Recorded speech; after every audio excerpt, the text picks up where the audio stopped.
I don't really like going to town that much because I feel quite unsafe. It's not a fan base, it's an army. It's just basic common sense. Women had an issue about barrage, but I think that's gone now. Whether you're a woman or a man, if you're a best thing for the job, you'll get it. We are the only party that is speaking out about what needs to be done to protect women and children.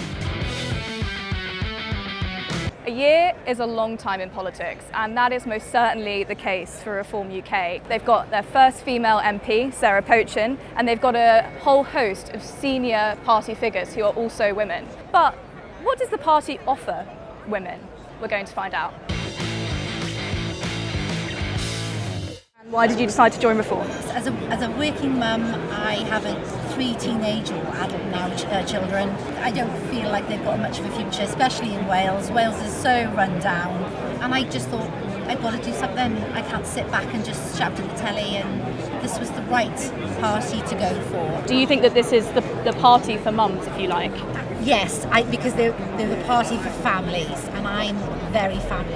I'm very frustrated with the incumbent parties at the moment. I'm very pro-business, and I'm just fundamentally very disappointed with what's happening. Our kids, I believe, are being practically indoctrinated on sexual identity and gender issues, which I believe should be discussed in the family home and not within our classrooms. I feel very strongly about that. As a young woman, being out and about, I don't really like going to town that much because I feel quite unsafe. Nothing's really being done about it, but I think if Reform get in, it will all kind of get sorted. And I also think it kind of gives us a voice. We can kind of be heard more because I feel like they're quite willing to listen to young women and just women in general, really.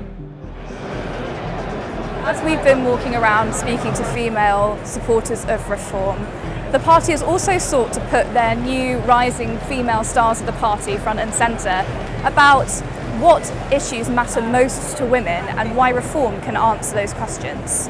What I find that the women who do join Reform, and I'm sure the women in the audience will agree with me, it's women who are not afraid to say no and are not afraid to say enough. We're not going to be ignored. I think the great thing about Reform is that it's a meritocracy. Whether you're a woman or a man, if you're a best thing for the job, you'll get it. You know, who you pray to, where you're from, any sexual preference. If you're the right person for the job and you love this country, you're more than welcome. A year or so ago, there was an idea that Reform is a bit of a boys' club, Raj at the top, you've got Richard. Is that something that you think matters? No, I don't. I think some people, mainly women, had an issue about barrage, but I think that's gone now. I think there's a desperation in some areas to make a change, to have something where a party will actually listen to them. The big change at this year's party conference is that Reform now has a female MP, Sarah Pochin. Earlier in the week, I went to go and speak to Sarah about what it's been like to enter a party that has been considered a bit of a boys' club up until her election. For me, it's always about being the right person for the job. Women just want an equal opportunity, equal pay. We want to operate in a meritocracy.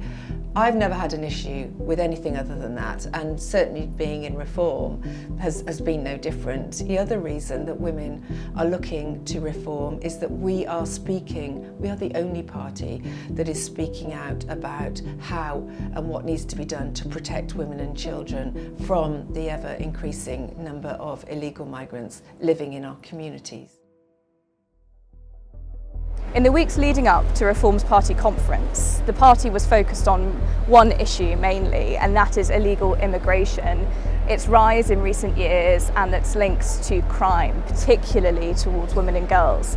And it's clear that this issue has had real cut-through with female supporters of Reform, speaking to women here, but also it has real import to the women who are representing Reform at local and national level. I wonder if it weren't for the election of Sarah Pochin at the by-election in May and for the several female councillors at Reform, whether this issue would have had quite the same level of cut-through as it has done in recent weeks.